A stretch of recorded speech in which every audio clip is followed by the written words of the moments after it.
Customer हमारा 5 ग्राम वाला 4 ग्राम पे शिफ्ट हो गया, 3 ग्राम वाला 2 ग्राम पे शिफ्ट हो गया। लेकिन डाउन के चांसेस कम है, अब के और ज़्यादा चांसेस हैं। आजकल तो मेरे हिसाब से तो अब चांदी में ज़्यादा इन्वेस्ट करना ज़्यादा बेटर है। ग्लोबली देखा जाए तो डॉलर्स को इम्पैक्ट देने के लिए सोने के दाम गिर रहे हैं और भविष्य में गिर सकते हैं। अगर जो कस्टमर नीचे बैठा हुआ है ना भाव सोच के, वो नुकसान में रहेगा। फेस्टिव सीजन है, ऐसे में खरीदारी का दौर चल रहा है और धनतेरस और दिवाली को लेकर भी जो मार्केट है वो खासा उसमें उत्साह देखने को मिल रहा है। लेकिन सबसे बड़ी जो बात अगर हम बात करें सराफा व्यापार की, क्योंकि धनतेरस के लिए सब ज़्यादा जो कह सकते हैं खरीदारी लोग करते हैं वो सोने की, चांदी की या तमाम और आभूषण जो है वो लोग खरीदते हैं और लक्ष्मी पूजन की भी तैयारियां करते हैं।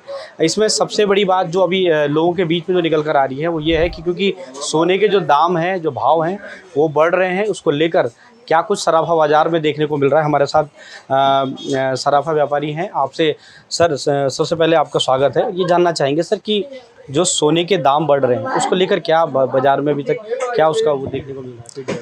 सोने के दाम लगातार बढ़ रहे हैं, और सोने के भी और चांदी के भी, जिसमें बहुत से कारण है। उसके पीछे एक कारण नहीं है, सबसे बड़ी बात है मुख्य उसकी वजह डिमांड, जो आज भारत में ही नहीं हर देश इस समय सोने और चांदी में इन्वेस्ट कर रहा है। तो उस कारण से भी कुछ ये तेज़ी बनी हुई है और इस समय त्योहारी सीज़न भी स्टार्ट हो जाता है, तो वो उसका दूसरा रीज़न है। अच्छा सर, एक सवाल ये भी है कि क्योंकि धनतेरस आने वाला है तो क्या जो कस्टमर हैं या जो लोग आ रहे हैं वो क्या ज़्यादा डिमांड कर रहे हैं या इस पर कुछ असर पड़ा है रेट बढ़ने का? रेट बढ़ने का थोड़ा सा एक ज्वेलरी जो खरीदता है उसके ऊपर थोड़ा असर ज़रूर आया है कि, पर ये है कि उस वो कस्टमर हमारा 5 ग्राम वाला 4 ग्राम पे शिफ्ट हो गया, 3 ग्राम वाला 2 ग्राम पे शिफ्ट हो गया। ज्वेलरी में लोग अभी भी पूरा इन्वेस्ट कर रहे हैं, कारण उन्हें ये दिखा है पिछले कई वर्षों से कि सबसे सेफ जो इन्वेस्टमेंट है वो ज्वेलरी है। और ज्वेलरी भी आज की डेट में आप हमारे यहाँ लेते हैं वो सब सारा गवर्नमेंट रजिस्टर्ड होता है, इतना शुद्धता उसके अंदर है कि आपको कभी उसमें एक मेकिंग को छोड़ के बाकी कोई नुकसान नहीं होता कि आपने लिया कुछ और दिया कुछ। तो वो कुछ लोग ये है कि ज्वेलरी में भी पूरा इन्वेस्टमेंट कर रहे हैं और वो उसको पहनते भी हैं और साल 2 साल बाद उसके अपने आप ही दाम आप देख रहे हैं किस तरीके से बढ़ रहे हैं, तो रुचि बनी हुई है।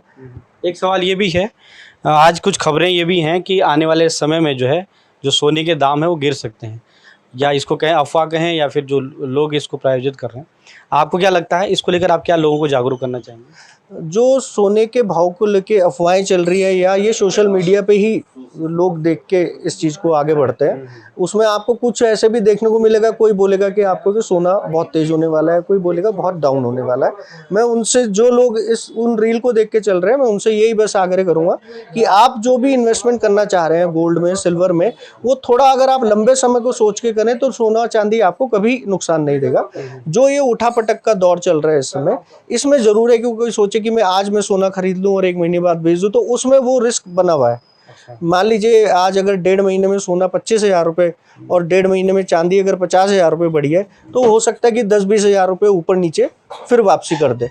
तो उस लंबे समय के लिए कोई बुराई नहीं है। जो सोना एक बार अपना बन गया है वो भाव दोबारा जरूर आएंगे अगर डाउन भी होता है तो। देखिए, पब्लिक तो सोने को देखते हुए उत्साहित तो बहुत है, लेकिन उसके भाव को देखते हुए थोड़ा सा उसका रुझान कम है, कि भाव कुछ और कह रहा है और डिमांड एंड सप्लाई का खेल है हमारा काम। तो डिमांड बहुत ज़्यादा है और सप्लाई कम है। पीछे हमें देखो, हमें तो जेवर बेचना है, बैक एंड से मिलेगा तभी मैं बेचूंगा। डिमांड बहुत ज़्यादा है लेकिन हम लोग सप्लाई कम कर पा रहे हैं रेट को देखते हुए। अच्छा सर, सोने के जो रेट बढ़ रहे हैं लगातार, जी, आज भी लगातार खबरें आ रही हैं कि सोने के दाम जो है रॉकेट की तरह बढ़ रहे हैं। बिल्कुल। तो उसको लेकर क्या लग रहा है, खासकर जैसे कस्टमर आ रहे होंगे वो भी क्वेरी कर रहे होंगे, आप लोगों को कितनी परेशानी इससे हो रही है? क्या देखिए, बात यही है, मैं बताऊं, डिमांड एंड सप्लाई मैंने इसलिए बोली, मेरे को बैकएंड से माल मिलेगा तभी मैं बेच पाऊंगा। तो इसमें ससुपंच है कि इसमें भाव क्या कहाँ तक पहुंचेगा, अगर नहीं पहुंचेगा नहीं पता, लेकिन डाउन के चांसेस कम है, अब के और ज़्यादा चांसेस हैं। अगर जो कस्टमर नीचे बैठा हुआ है ना भाव सोच के, वो नुकसान में रहेगा।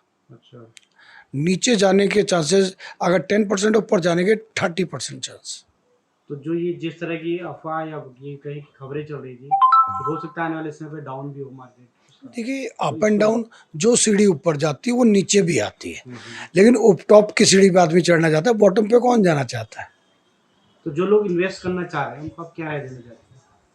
वेट एंड वॉच, अभी मतलब 50% इन्वेस्ट कर दो, 50 रोक लो। अच्छा, क्योंकि एक हफ्ता रह गया है दिवाली और धनतेरस के लिए। नहीं, दीपावली का अलग वो है। दिवाली पे तो आदमी एक सांस्कृतिक तौर पे, धरोहर के तौर पे, तो हिंदू त्योहार है, उसको तो मनाएगा ही मनाएगा, भाव कुछ भी हो उस दिन। उस दिन तो लेगा ही लेगा। जैसे अक्षय तृतीया पे बेमौसम बरसात होती है, तो ऐसे धनतेरस को तो बढ़ने। अच्छा, एक चीज और है, कुछ लोगों का ये भी कहना है कि चांदी के जो रेट बढ़ रहे हैं, कुछ जी, लोग चांदी की तरफ वो अनएक्सपेक्टेड है। लेकिन अगर देखा जाए, चांदी सालों से नहीं बढ़ी थी। अगर आप भी पीछे का बैकग्राउंड ग्राफ उठाएंगे, सोने के साथ चांदी बढ़ती थी, काफी सालों से नहीं बढ़ी थी। अगर देखा जाए तो सोने के लेवल तक आधी पहुंचनी चाहिए चांदी, जो पहुंची नहीं है, पहुंचेगी चांदी। एक्चुअली क्या है, अब गोल्ड का प्राइस तो बढ़ ही रहा है, तो अब मैक्सिमम लोग तो इन्वेस्टमेंट पर्पस से भी सोचते हैं ना इस चीज़ को, और चांदी का भी है। आजकल तो मेरे हिसाब से तो अब चांदी में ज़्यादा इन्वेस्ट करना ज़्यादा बेटर है क्योंकि उसके प्राइसेस ना बहुत ज़्यादा हायर उस पे जा रहे हैं। और चांदी एक ये नहीं है कि ऑर्नामेंट, उसमें भी आजकल इसमें बड़ी अच्छी मतलब डिज़ाइनिंग ज्वेलरी आ रही है, तो वो भी लेडीज़ पसंद करती हैं क्योंकि अफोर्डेबल होती है। और दूसरा ये है कि इसके प्राइसेस इंडस्ट्रीज़ के उस पे देखो तो वो भी बहुत बढ़िया जा रहे हैं। तो कर तो रहे हैं, सभी लोग कर रहे हैं, चाहे कोई कम कर रहा है, कोई ज़्यादा कर रहा है, लेकिन इन्वेस्टमेंट है। ऐसा रेट का असर कितना पड़ता है बजट में, क्योंकि आप महिला हैं, गृहिणी भी हैं, घर भी चलाना होता है, तो रेट का असर कितना होता है इसमें? मैं गृहिणी तो हूँ, मैं ऐसे भी प्रोफेशनल हूँ तो ये है कि हाँ, रेट का पड़ता है। उस टाइम जैसे हम कभी सोचते हैं कि हम इतना इन्वेस्ट करेंगे इसमें, तो ये है कि उसकी क्वांटिटी में थोड़ा कम हो रहा है, इन्वेस्टमेंट तो हो ही रहा है ना, सभी लोग कर। चार हो जाता है। हाँ, बस ये है, बाकी कुछ नहीं है। सर से बात करने की कोशिश करते हैं। सर, आप, क्योंकि बजट की बात आती है त्योहारों में ज़रूर एक बार धनतेरस या दिवाली की बात ज़रूर आती है, लेकिन एक तरफ रेट भी जो है कहीं ना कहीं मायने रखता है। तो सोने के दाम जो बढ़ रहे हैं उसका असर कुछ हो रहा है क्या खरीदारी के लिए? हाँ, ख़रीदारी में तो हो रहा है। पहले लोग जो माना कोई 10 ग्राम का चेन बनाता था, वो 7 ग्राम 6 ग्राम पे आ गया है। तो सोना तो हमेशा लोगों को चकाचौंध करता है, लोगों को अपनी तरफ आकर्षित करता है, और एक अच्छा इन्वेस्टमेंट भी है क्योंकि सोना एक तरह से लिक्विड मनी समझ लो, जब चाहो रातों रात बेच दो। और कोई इन्वेस्टमेंट हो तो उसे निकालने में समय लगता है, सोना तो तुरंत दो और पैसा मिल जाता है हाथ में। तो सोना तो शुरू से क्रेज रहा है। लेकिन यह है कि जो ज़्यादा लेता था, यानी कि जो 20 ग्राम लेता था वो 10 ग्राम पे आ गया। जो 10 ग्राम का बाहर से जैसे सिक्का लेता था, वो आजकल से कंपनी सिक्के कम वेट के बना रही है। 8 ग्राम के होते थे, अब नीचे के आ रही है। साथ साथ अभी मैंने एक ट्रेंड देखा है कि सोने की जो ज्वेलरी है उसमें कैरेट कम होते जा रहे हैं। 9 कैरेट की भी ज्वेलरी आ रही है, तो वो भी बड़ी ट्रेंडी हो गई है। तो सोना ही है। तो मेरा ये कहने का मतलब है कि खासकर इंडिया में, और मिडिल क्लास हो या अपर क्लास हो या रिच क्लास हो, सोने का तो हर एक पे रुझान है। जिस पे ज़्यादा पैसा होता है वो सोने को एज ए इन्वेस्टमेंट की तरह करता है। लोग ETF की तरफ भी जाते हैं।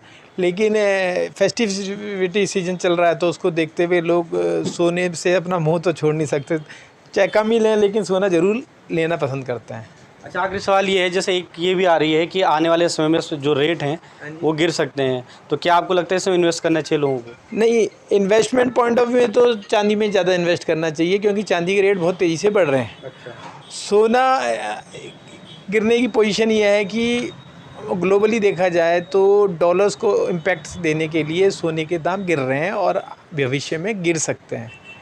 एज ए फाइनेंशियली अगर ये सोचा जाए, ग्लोबली इसको सोचा जाए, तो हर एक देश अपना सोना US मार्केट से निकाल रहा है, अपने पास लेके आ रहा है, और हर एक कोई डॉलर को डिवैल्यूएट तो करने की कोशिश में है। ग्लोबली अब ये ट्रेंड धीरे धीरे आ रहा है। इसको देखते हुए सोने के तो दाम गिर ही रहे हैं, और आने वाले समय में थोड़ा और जाने की इसकी संभावना है। लेकिन मैं जहाँ चीज़ को समझता हूँ कि इन्वेस्टमेंट के बेसिस पे चांदी से बेस्ट ऑप्शन कोई है नहीं। Thank you very much. तो आपने देखा किस तरह से जो कस्टमर हैं वो कह रहे हैं कि सोने की जगह ऑप्शन जो है वो चांदी को ज़्यादा इस समय विकल्प के तौर पर देख रहे हैं, क्योंकि उसके दाम भी लगातार बढ़ रहे हैं। देहरादून से कैमरा पर्सन अरुण प्रदेशी के साथ पवन नौटियाल, वन इंडिया हिंदी के लिए।